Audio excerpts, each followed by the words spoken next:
the term branding, people use it interchangeably with logo design, identity design, or even sometimes typography. And maybe we need to set the record straight. I know you're the best person to tell us. What is branding, Marty? Yeah, so let's start with what branding isn't. Okay. It's because it's not a lot of things people say it is. It's not a logo. Okay. A logo is a very useful tool for a business, but it's not the brand. It's a symbol for the brand. A brand is not a product. So when people talk about this brand, buying this brand or that brand, they're really talking about buying one product or another product. The brand is not that. People say the brand is a promise the company makes to customers, and there's some truth in that. Yep. I mean, it does end up acting as a promise, but that's not what it is either.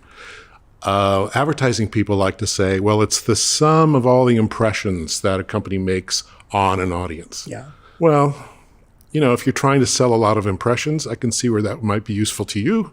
But from a business's point of view, why do they want that? Right. So, and how does that help Self-serving definition creative there. people understand what they're doing? Right. So none of those things are really what branding is.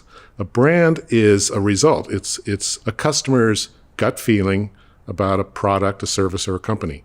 It ends up in their heads, in their hearts. They take whatever raw materials you throw at them and they make something out of it. But they're making it, they're creating it.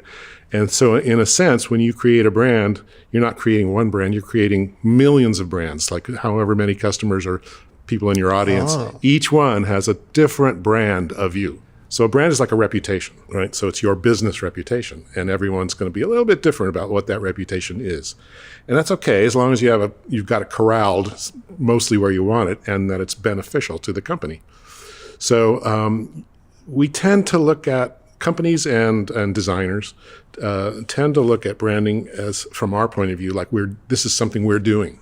We're telling a story. We're making a claim. We're making a pitch.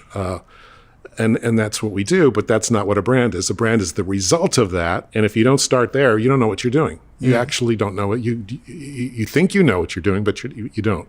So from a designer's point of view, I mean, I always tended to be this way. It's like, it was my gut feeling, right, about whether this is going to work or not. And then I would sell it as hard as I could to get the client to sign off on it.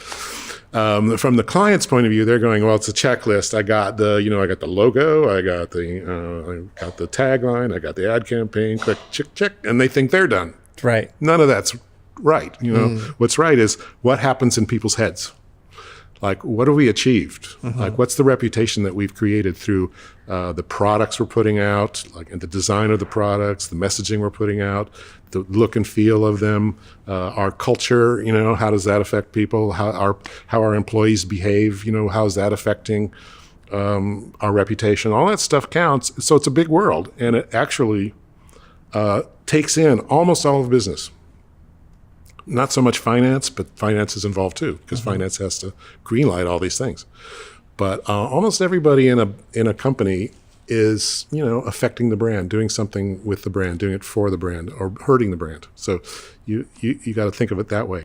Whew. I didn't want to say one word because that was perfect. This is unscripted. Marty's just talking from decades of experience and writing and articulating this. It's very clear to me.